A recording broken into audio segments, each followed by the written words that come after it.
Yes, ladies and gentlemen, this is the new Bajaj Freedom. The motorcycle that's created quite a buzz online of late, and of course it is creating quite a stir in the 125cc commuter motorcycle space, primarily because this is the world's first motorcycle that actually runs on compressed natural gas. You heard that right, CNG. There's a 2 kg tank for that CNG storage just here under the seat, and you also have a 2-liter tank right here. It does run on 2 types of fuel, and of course it promises to take sustainable mobility to a different level altogether. Exactly how effective is it out on the road? We are about to find out.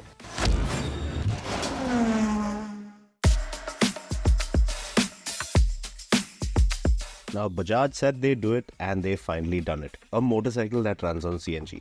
Now, I must admit that at first I thought since this was going to be a commuter bike that's built to a cost, easy to maintain, heavily focused on mileage, basically utilitarian, and mainly targeted at the masses who do a lot of daily up and down travel. Like most 125cc commuter class bikes, this one was going to be a bare bones boring bike as well. But when they whipped off the covers of the Freedom, well, it turns out it was anything but that. Up front, you get an LED headlight, a front disc brake, and even some Bluetooth connectivity to answer calls and for some SMS alerts with the top spec model. The lower model shed the disc brake, LED headlamp, and the Bluetooth function, and instead feature a drum brake and halogen headlamp. You have chunky looking Eurogrip tires on the 17-inch front and 16-inch rear. The smaller rear wheel is on account of Bajaj not wanting to compromise on suspension travel.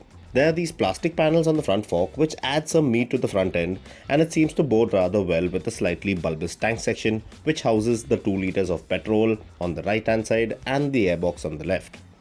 Pop open the fuel lid and you'll see that both the petrol and CNG fueling caps are neatly integrated under there. Atop the handlebar with its simplistic but durable feeling switchgear is the neatly laid out reverse LCD display that shows off the time, speed, gear position, trip with consumption readings, and CNG fuel level reading. But this fuel level reading goes blank when you switch to petrol. There are also indicator lights that sit atop that show you what fuel the engine is running on as well. Moving behind, you have a rather long but flat 785mm bench seat which could, although not ideal or safe, seat 3 up easily. Beneath the seat you have the 2 kg tank nestled within the trellis frame, which acts as a protective cage for this tank. The single 125cc engine is a stress member in this ordeal and is horizontally laid out to optimize space. There's a belly pan which adds to the rugged appearance of the bike as well. At the rear of the motorcycle, there are a couple of bolts near the tail lamp that allow you to dismantle the entire tail section and allow you to service or replace the CNG tank when unscrewed. Now, one of the outstanding bits about the Freedom has to be the design. I mean, not only is its style really nice, but then again, when you think, okay, 1,50,000 rupees on road for this top end variant, well, you think, okay, fine, Bajaj may have cut some corners somewhere, which they have in fact, but then it really doesn't go to show because all the work that has been done on this motorcycle has been thoughtfully executed, and the fit and finish level is really good. It's top notch on this one and feels like a very well put together motorcycle. So a commuter motorcycle that looks neat and tidy is always a good thing, right? But as always, the defining points of any commuter motorcycle are its rate of running efficiency and the level of ride comfort it provides. Now, this would be the first time I'd be filling up any vehicle with CNG, and the first time the pump attendants would be filling up a CNG powered motorcycle, let alone actually seeing one. So it was a new and exciting experience for everyone involved. Yeah, so we've been riding the Bajaj Freedom for around 98 kilometers now in the city, and yesterday when we tanked up completely, although it's a 2 kg tank, well, it just managed to fill around 1.82 kgs of CNG in the tank completely because, well, depends on the pressure at the pump. So yes, we've been running around the city for around 98 kilometers now, and it's time to fill up and get an estimate of what the mileage figure is all about. Now, considering a speedo and trip error, we estimate the mileage to be around 75 to 80 kilometers per kg of compressed natural gas, and we estimate that number to rise while riding efficiently out on the highway. Thankfully, everyone was so fascinated and curious seeing the new CNG Bajaj bike that they all let me skip the line and tank up right away. Not so sure if this would be the case in the months to come when the bike has been around for a while and people are used to seeing them about the place. So there's the question about that. Now that we have tanked up the Bajaj Freedom, once again, we have a indication of what the mileage figure is all about, at least as far as the city is concerned, because we have been running around in the city a couple of days, and yep, now it has given them back a mileage of around 75 kilometers per kg, and that is really impressive, because if you consider the fact that if you have a 125cc ICE motorcycle, you can expect a mileage figure of around 50 to 60, depending on how you ride. But then again, this one 75 on a single kg, and that too the cost of 1 kg of CNG is around 73.5 rupees. So yes, all things considering, very impressed by the mileage figure of the Bajaj Freedom. And out on the highway, well, that number is just going to rise.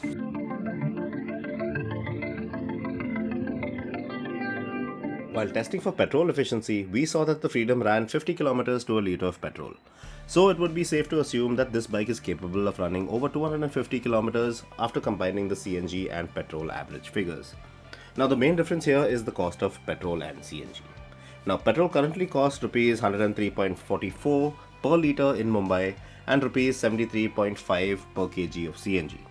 So if you compare the Freedom to a regular ICE 125cc commuter motorcycle, which would give you around 50 kilometers per litre, well, you'd spend around 517 rupees to cover 250 kilometers.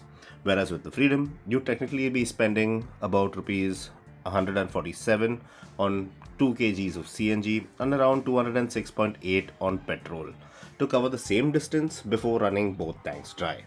So theoretically, you'd save around 163 rupees every 250 kilometers, which may not seem like a world-breaking number at first, but once you add it up over the years and kilometers that you'll be riding this one around, the amount of money that you'll end up saving is pretty substantial.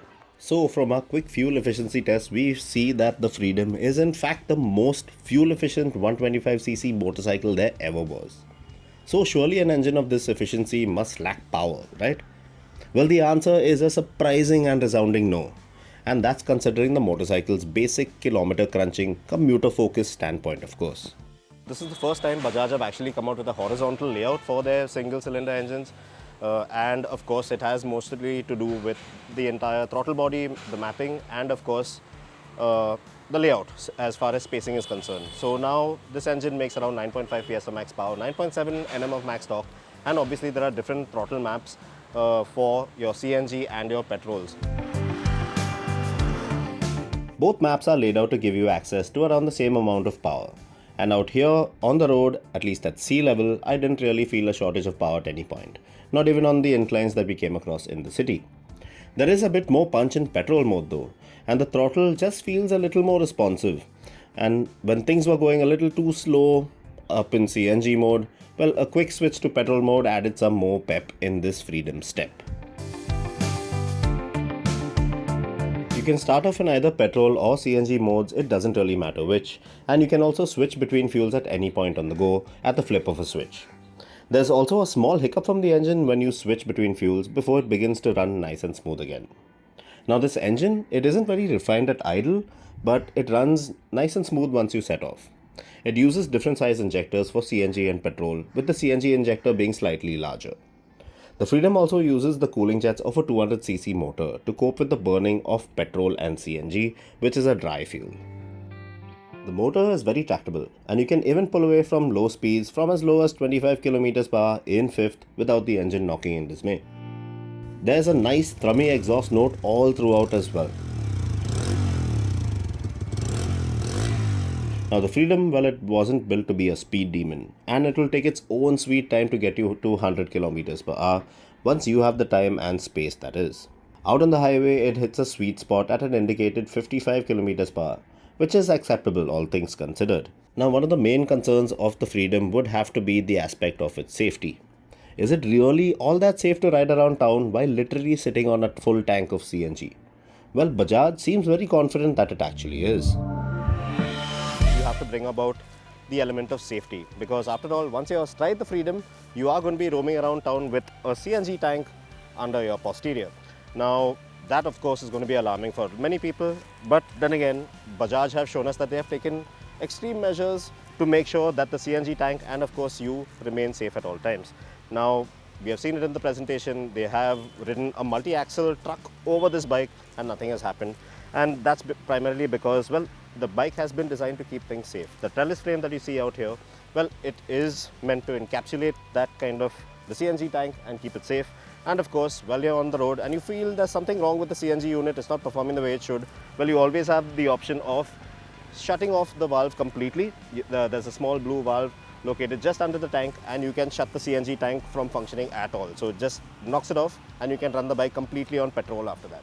So that's a good element about safety. Alright, so another really nice thing I like about the Freedom is the fact that it is a very nice, comfortable motorcycle to ride even over long stints in the saddle, because although you don't have adjustable suspension up front, the rear, well, you do have preload adjustment, 5 steps of it. But then again, the seat, the way it's all configured, even the rider triangle, very straightforward, no nonsense. It is a commuter motorcycle at the end of the day, not at all a fuss. The Freedom weighs in at 149 kg, with a full tank of CNG contributing to around 17 kg of that number.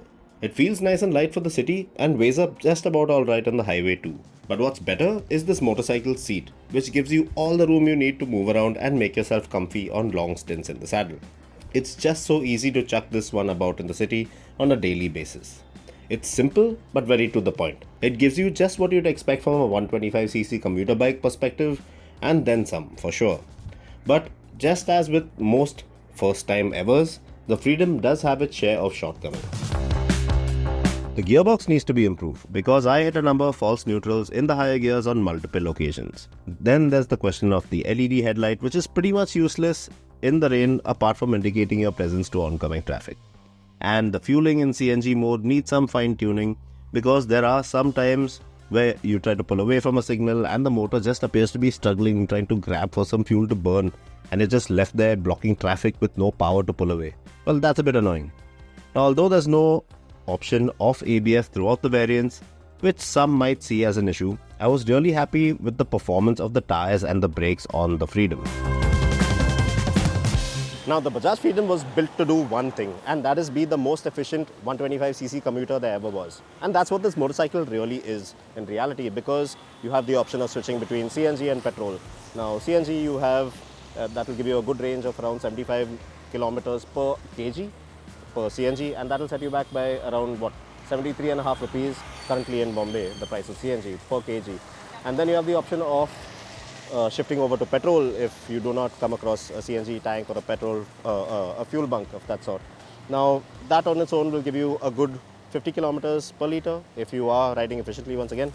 Now, that on its own is phenomenal because Bajaj have really done an outstanding job with this configuration, with the way this motorcycle is set up, because it doesn't end just at efficiency. The way this motorcycle is set up in terms of fit and finish levels, the ergonomics, the seat, it's all thoroughly thought through and well executed, and that's what Bajaj deserve a good pat on the back for. 1.5 lakh rupees on road. Well, this makes a very convincing package, and if you are in the market for a 125cc commuter, this should very well be the motorcycle that you should be looking at. Of course, there are a couple of issues that Bajaj will have to iron out, which we're sure they're going to manage in the next couple of months. But this one, for a commuter motorcycle, is really outstanding, and as far as sustainable mobility goes, Bajaj have really upped the game with this one.